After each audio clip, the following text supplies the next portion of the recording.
Assalamualaikum warahmatullahi wabarakatuh. Model penelitian sejarah Islam. Sejarah Islam merupakan salah satu bidang studi Islam yang banyak menarik perhatian para peneliti, baik dari kalangan sarjana muslim maupun non-muslim, karena banyak manfaat yang dapat diperoleh dari penelitian tersebut.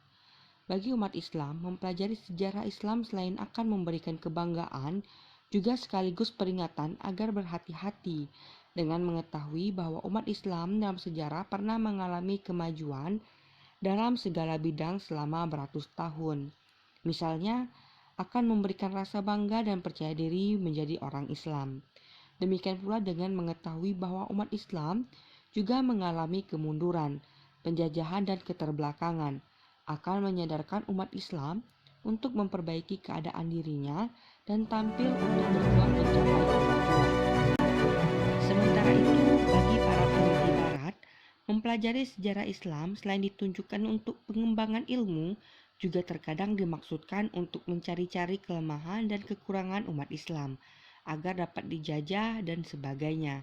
Didasari atau tidak, selama ini informasi mengenai sejarah Islam banyak berasal dari hasil penelitian para sarjana Barat.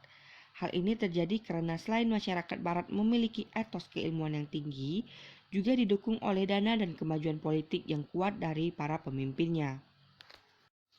Pengertian sejarah Islam dalam Kamus Umum Bahasa Indonesia mengatakan sejarah adalah kejadian dan peristiwa yang benar-benar terjadi pada masa lampau atau peristiwa penting yang benar-benar terjadi.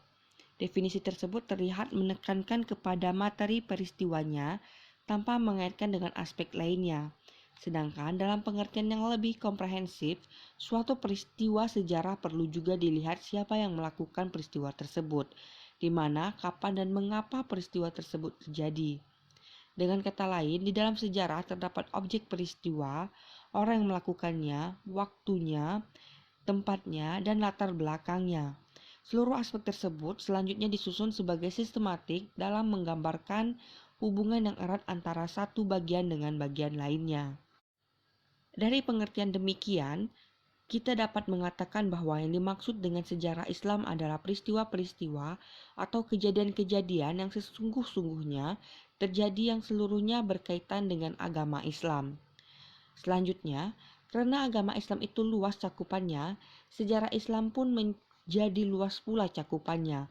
Di antara cakupannya itu ada yang berkaitan dengan sejarah proses pertumbuhan, perkembangan dan penyebarannya, tokoh-tokoh yang melakukan pengembangannya, dan penyebaran agama Islam tersebut. Sejarah kemajuan dan kemunduran yang dicapai umat Islam dalam berbagai bidang, seperti dalam bidang ilmu pengetahuan agama dan umum, kebudayaan, politik, pemerintahan, dan lain-lain. Penelitian yang berkenaan dengan berbagai aspek yang terdapat dalam sejarah Islam tersebut telah banyak dilakukan baik oleh kalangan umat Islam sendiri maupun para sarjana dari Barat. Dengan demikian dapat disimpulkan bahwa yang dimaksud dengan sejarah Islam adalah berbagai peristiwa atau kejadian yang benar-benar terjadi yang berkaitan dengan pertumbuhan dan perkembangan agama Islam dalam berbagai aspek. Dalam kaitan ini, maka muncullah berbagai istilah yang sering digunakan untuk sejarah ini, di antaranya sejarah Islam, sejarah peradaban Islam, sejarah dan kebudayaan Islam. Ruang lingkup sejarah Islam. Ruang lingkup sejarah Islam dilihat dari segi periodisasinya dapat dibagi menjadi periode klasik, periode pertengahan, dan periode modern. Periode klasik yang berlangsung sejak tahun 650 sampai 1250 Masehi ini dapat dibagi lagi menjadi masa kemajuan Islam 1, yaitu dari tahun 650 sampai 1000, dan masa disintegrasi, yaitu dari tahun 1000 sampai 1250.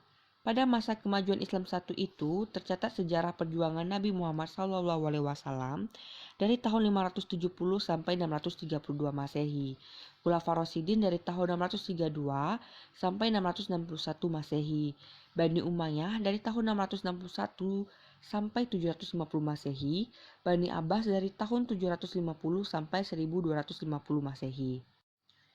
Selanjutnya, periode pertengahan yang berlangsung dari tahun 1250 sampai 1800 Masehi dapat dibagi ke dalam dua masa, yaitu masa kemunduran satu dan masa tiga kerajaan besar. Masa kemunduran satu berlangsung sejak tahun 1250 sampai 1500 Masehi. Di zaman ini, Genghis Khan dan keturunannya datang membawa penghancuran ke dunia Islam.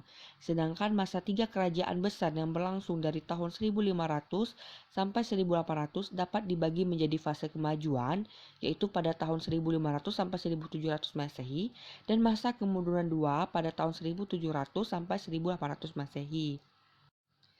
Adapun periode modern yang berlangsung dari tahun 1800 Masehi sampai dengan sekarang ditandai dengan zaman kebangkitan Islam.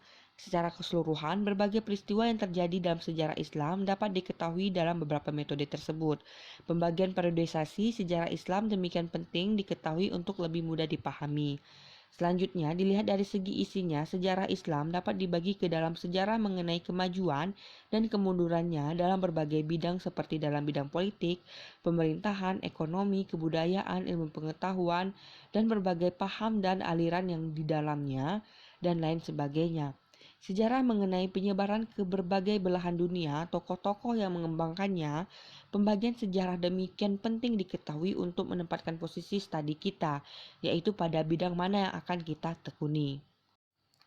Model penelitian sejarah. Terdapat berbagai model penelitian sejarah yang dilakukan para ahli. Di antaranya ada yang melakukan studi sejarah dari segi tokoh atau pelakunya, peristiwanya, produk-produk budaya dan ilmu pengetahuannya, wilayah atau kawasan tertentu, latar belakang terjadinya berbagai peristiwa tersebut, segi periodisasinya, dan sebagainya. Demikian pula dari segi analisisnya, terdapat para ahli yang menganalisis sejarah dari segi filsafat atau pesan ajaran yang terkandung di dalamnya. Ada pula yang menganalisisnya dengan pendekatan perbandingan dan lain sebagainya. Berbagai model penelitian sejarah tersebut dapat dikemukakan sebagai berikut. 1. Model penelitian sejarah kawasan. Penelitian sejarah dapat dilakukan dengan melihat kawasan di mana peristiwa itu terjadi.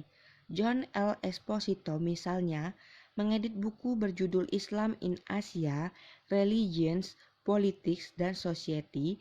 Di dalam buku tersebut dikemukakan perkembangan Islam di Asia pada umumnya, perkembangan Islam di Iran, Pakistan, Afghanistan, Filipina, Asia Tengah atau Soviet, Cina, India, Malaysia, dan Indonesia. Buku tersebut tidak termasuk ke dalam hasil penelitian dalam arti yang khas, melainkan lebih merupakan kumpulan esai dengan menggunakan sumber-sumber sekunder sebagai bahan studi awal untuk memasuki studi kawasan lebih lanjut. Buku tersebut patut untuk dikaji. Dari buku tersebut paling tidak dapat dihilangkan kesan bahwa Islam identik dengan Arab. Kemudian penelitian oleh David D. Newsom mengatakan bahwa Islam sebagaimana dipahami oleh sejumlah orang Amerika sebagai agama dunia Arab ternyata tidaklah benar, karena sebagian besar pemeluk Islam sebagaimana dijumpai pada masa yang lalu tinggal di Asia. Dari sana kemudian di dunia mengakui bahwa Islam dan geraknya dalam menghadapi berbagai peristiwa yang terlebih di masyarakat menunjukkan bahwa Islam adalah agama yang sangat penting dalam merespon berbagai masalah yang timbul di belahan dunia. Selain itu, melalui studi tersebut dapat dihilangkan berbagai kesan negatif terhadap Islam yang berkembang sebelumnya. Di masyarakat barat ada berbagai kesan negatif terhadap Islam. Pertama, Islam seringkali digambarkan sebagai agama yang suka membuat kerusuhan, anti-barat, dan reaksioner, baik dalam bidang politik maupun masyarakat. Kedua, Islam sering digambarkan sebagai agama yang tidak memiliki hubungan dengan berbagai masalah yang timbul di masyarakat. Islam lebih digambarkan sebagai sistem ibadah yang hanya mementingkan hubungan spiritual dengan Tuhan, tanpa memperdulikan berbagai masalah yang terjadi di masyarakat. Islam dalam kenyataannya menyediakan dan menawarkan kesatuan secara fundamental antara masalah ibadah dan keyakinan dengan praktik kehidupan sehari-hari, dapat berinteraksi dengan berbagai kebudayaan dan kelompok etnik sebagaimana hal demikian dijumpai dalam kenyataan sejarah. Ketiga, bahwa aspek yang selama ini belum dapat membuka mata orang Amerika adalah mengenai berbagai pendekatan yang variatif yang dilakukan oleh umat Islam dan pemerintahannya dalam memecahkan berbagai masalah yang dihadapi.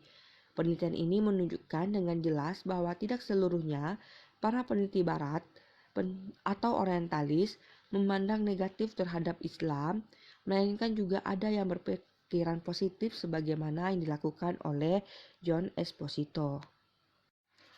Peneliti lain yang melakukan penelitian dengan model penelitian sejarah Islam yang ditinjau dari segi kawasan ialah Azyumardi Azra dalam bukunya yang berjudul Jaringan Ulama Timur Tengah dan Kepulauan Nusantara Abad 17 dan 18. Beliau berfokus terhadap kajian mengenai interaksi sejarah antara ulama Timur Tengah dan ulama di Kepulauan Nusantara yang terjadi pada abad 17 dan 18. Azyumardi Azra mengatakan bahwa sumber dinamika Islam abad 17 dan ke-18 adalah jaringan ulama yang terutama berpusat di Mekah dan Madinah.